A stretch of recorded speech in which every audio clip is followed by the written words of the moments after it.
Well, he's gone for it. It's a big one. And it's long as well. What a way to finish this match. Bharat মাতা কি জয়। ভারত মাতার জয় হোক, হবে, আগেও ছিল। গোল্ডেন ইগল ভারতবর্ষের আবার জগৎ সবাই শ্রেষ্ঠ আসন লাভে। এটা রবীন্দ্রনাথের ভাষার সঙ্গে তাল মিলিয়েই বলি যে আবার ভারতবর্ষের সুদিন আসবেই যেদিন ভারতবর্ষ জগৎ সবাই সত্যিই শ্রেষ্ঠ আসন লাভে। দর্শক বন্ধুরা, আমি শান্তনু ঘোষ ইন্ডিয়া ফ্রন্টলাইনে আরও একটা নতুন এপিসোড নিয়ে আপনাদের সামনে এসেছি। গতকাল নিশ্চয়ই আপনারা ভালো মতো ঘুমিয়েছেন, আরামে ঘুমিয়েছেন, কারণ ক্রিকেট খেলাটা ভারতবর্ষের প্রত্যেকটি ভারতবাসীর ক্ষেত্রে যেন একটা রিলিজিয়নের পর্যায়ে, একটা ধর্মীয় জায়গায় যেন চলে, সেটা যেন ধর্ম। এবং সেটা যখন ভারতের সামনে পাকিস্তান নামক দেশটা পড়ে তখন যেন একেবারে ক্ষুধার্ত বাঘ সামনে শিকার পেলে যেমন লাগে ঠিক তেমনি। অনেক বিতর্ক হলো, অনেক বিতর্কের পর যে ভারতবর্ষ এই এশিয়া কাপে অংশগ্রহণ করা উচিত কি উচিত না, এই নিয়ে অনেক জলঘোলা হয়েছে। সমাজ মাধ্যমে বিসিসিআই এই সিদ্ধান্তকে অনেকভাবেই ট্রোল করা হয়েছে। প্রকৃতপক্ষে অ্যাকচুয়ালি আমি বিশ্বাস করি এগুলো তো বিসিসিআইয়ের সম্পর্ক নয়, এইসব এগুলো চিন্তাভাবনা নয়, এগুলো ভারত সরকারের নির্দিষ্ট স্ট্র্যাটেজির মধ্যে থাকাই হয়তো সেগুলো থাকে। বিসিসিআই তো ভারতবর্ষের প্রশাসনের বাইরে নয়। আমি সেই চর্চার যাচ্ছি না। ব্যক্তিগতভাবে বলে রাখা ভালো, আমিও ভারত এবং পাকিস্তান যেখানে খেলে ভারতবর্ষ সেখানে খেলুক, আমি এটাও মন থেকে চাই না।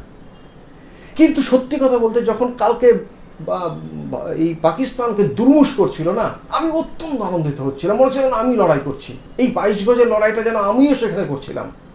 যদিও আমি ক্রিকেট খেলার কিছু বুঝি না, কিন্তু ভালো লাগছিল যখন ওদেরকে দেখছিলাম উইকেটগুলো পড়ছিল। এবং একের পর এক অভিষেক শর্মা, সূর্যকুমার যাদবরা 4-6-এর বন্যা হাঁকাচ্ছিল। ফলাফলটা খুব স্বাভাবিক, যেটা হয় হয়ে এসছে, আবারও হবে, এই একই বিষয়। হার এবং ভয়ঙ্করভাবে হেরেছে। ভাগ পাকিস্তান ভাগ। দর্শক বন্ধুরা, এই যে কালকে খেলাটা হলো এর একটা সুনির্দিষ্ট দিক আছে। কি দিক? একটা হেডলাইন্স আপনাদের পড়ে শোনায়। টাইমস অফ ইন্ডিয়া হেডলাইন্স করেছে, Asia cup row, forget Pakistan players, India did not even shake hands with match officials after win, shut dressing room.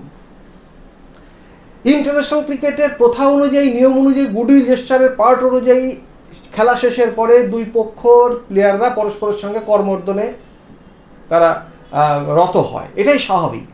কিন্তু যে বললাম, দেশটা যখন সামনে পাকিস্তান, যে দেশের প্রত্যক্ষ মদতে পরোক্ষ মদতে উগ্রপন্থীদের শেল্টার দেওয়া হয়, লস্কর-ই তয়বা, হিজবুল মুজাহিদিন, আল বদর, এরকম ইত্যাদি প্রচুর করা যায়, একটাই টার্গেট, ভারতের ক্ষতি করো। তাদের যেখানে রেজিমের মধ্যে ঢুকে আছে, রন্ধে রন্ধে ঢুকে আছে ভারত বিরোধিতা, যেখানে জিয়াউল হক থেকে শুরু করে বর্তমানে আসিম মুনির কেউ তার বিরোধী নয়, অথচ 3 থেকে 4 বার যুদ্ধ হয়েছে, প্রক্সি ওয়ার তো হয়ে আছে, যেখানে নাস্তানাবুদ হয়েছে। সম্প্রতি একজন তাদের বিশেষজ্ঞ সাংবাদিক বলেছেন, তারা প্রকাশ্যে স্বীকার করেছেন যে সার্জিক্যাল স্ট্রাইকের কথা, যে সার্জিক্যাল স্ট্রাইক নিয়ে অনেকের মধ্যেই চিন্তা ছিল। তো এরকম একটা দেশ, তাকে যখন সামনে পাবে ভারতীয়রা, ক্ষুধার্ত বাঘের মতো থাকবে, এটাই স্বাভাবিক। এবং ছিঁড়ে খেয়েছে রীতিমতো কালকে প্রথম থেকে শরীরের ভাষা দেখেছিলেন? বল করা থেকে শুরু করে ব্যাট করা, বুলডোজ যেটা করে, বুলডোজ করেছে কালকে। ভারত মায়ের সুযোগ্য সন্তানরা সেখানে ওই খেলার মাঠে খেলা হিসেবে কালকে নেয়নি, কালকে ওটাই লড়াই হিসেবে নিয়েছে। ব্যাটটা যেন স্টেন গান, যখন বল করছিল যেন গুলি ছুটছিল, কামানের তোপ ছুটছিল, এবং সামনে পাকিস্তানি, সেখানে প্লেয়ার না, সেখানে তারা পাকিস্তানি সৈনিক বা পাকিস্তান টেররিস্ট, সেই ভেবেই তারা যেন কালকে লড়াই চালিয়েছিল। এবার লড়াইয়ের পরে খুব স্বাভাবিক, এই দেশকে হ্যান্ডশেক করবে, এটা তো স্বাভাবিকভাবেই হবে না। এটা তো দোষের কিছু নেই, অন্যের কিছু নেই। আমি 100%, 200% সমর্থন করি সূর্যকুমার যাদব অ্যান্ড কোংকে, যারা কালকে শেক হ্যান্ড করেছেন। কিসের শেক হ্যান্ড ভাই তোমাদের সঙ্গে? যাদের দিনরাত কাজ, চিন্তা ভাবনা শুধুমাত্র ভারতবর্ষের ক্ষতি করা। তোমরা ভেবেছো কি ভারতবর্ষের ক্ষতি করবে আর তোমাদের হ্যাঁ করে তোমাদের সঙ্গে শেক হ্যান্ডস করবে? কোনোদিনও নয়।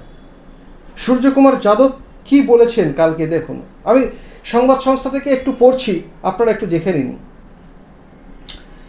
তাদের কোচ যে বাইক খেয়েছেন, সে খুব ফ্রাস্ট্রেটেড হয়ে পড়েছে। কেন? ভাবছিল এই বোধহয় আসবে, তারা শেক হ্যান্ড করবে।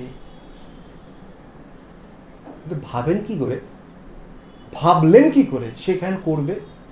যে হাতে রক্ত লেগে আছে সেই হাতে শেক হ্যান্ড করা যায়? মাইক হেসেন মিডিয়া ব্রিফিংয়ে বলেছেন, we were ready to shake hands at the end of the game. We are disappointed that the opposition did not do that. We went over there and they were already gone to the changing room. That was obviously a disappointing way to finish the match. অর্থাৎ mic হেসেনের বক্তব্য, খেলার পরে তুরন্ত গতিতে তারা চলে গেল এবং গিয়ে তারা ডিসঅ্যাপিয়ার হয়ে গেল, তারা ভিতর থেকে বেরিয়ে আর আসলে আমরা সেখান করতে পারলাম না, এটা আমাদের ক্ষেত্রে হতাশা।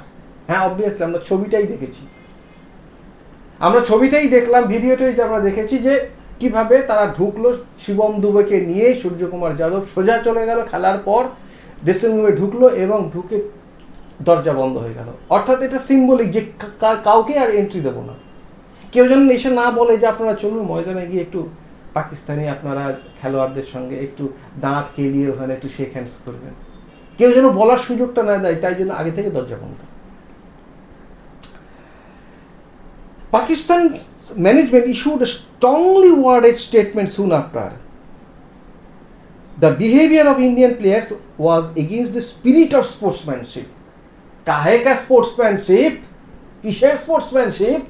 তোমাদের এখন তো স্পোর্টসম্যানশিপ দেখাবার জন্য যায়নি ইন্ডিয়ান প্লেয়াররা, ওটা লড়াই হিসাবে দেখেছিল। ওই 22 গজ ছিল লড়াই, এলওসি লড়াইয়ের ময়দান হিসেবে দেখেছিল। কিসের স্পোর্টসম্যান? স্পোর্টসম্যান হলো দূর হটো। স্পোর্টসম্যান যেখানে দেশের নাগরিকরা তাদের হত্যা করা হচ্ছে ওই দেশ থেকে এসে, তাদের সঙ্গে স্পোর্টসম্যানশিপ কিসের? বেশ করেছে না দেখিয়ে।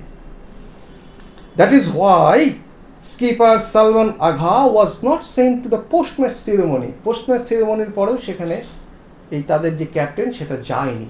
আচ্ছা, ম্যাচ শেষের পরে যে কথাবার্তা ইত্যাদি হয় সেখানেও যায়নি। এটা স্বাভাবিক, এরা উদ্যোক্তারাও জেনেছিল যে এরকমটাই কিছু একটা হবে, ভারতবর্ষ মানে এইভাবে ফ্রন্ট ফুটে খেলবে, তবে এইভাবে করবে, এতটা বেইজ্জত করবে ভাবতে পারবেন।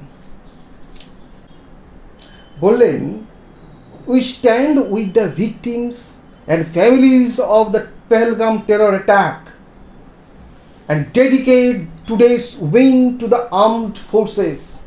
আমরা ওই পেহেলগাঁওয়ের গণহত্যার শিকার ফ্যামিলিদের পক্ষে আমরা স্ট্যান্ড, আমরা দাঁড়িয়ে আছি।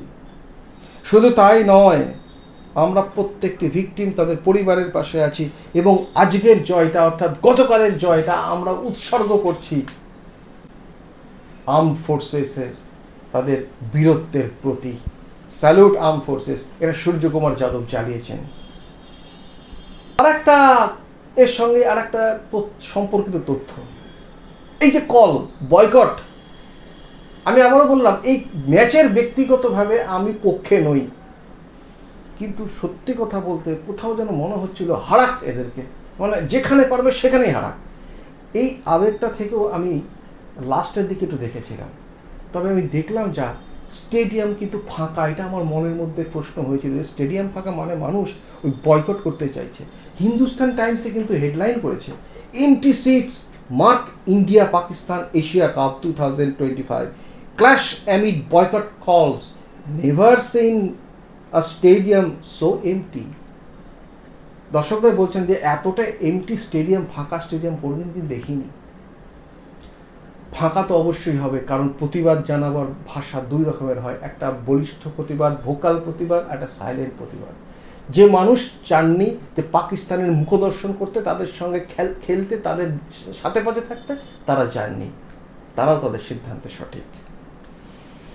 সবশেষে আল জাজিরা, যারা একটু প্রো পাকিস্তান অর্থাৎ পাকিস্তান পন্থী হিসাবে পরিচিত, কাতার থেকে মানে পরিচালিত এই মিডিয়া হাউস বলছে, India Pakistan match hit by no handshake controversy. কাহে কা কন্ট্রোভার্সি? কন্ট্রোভার্সি আবার কিসের?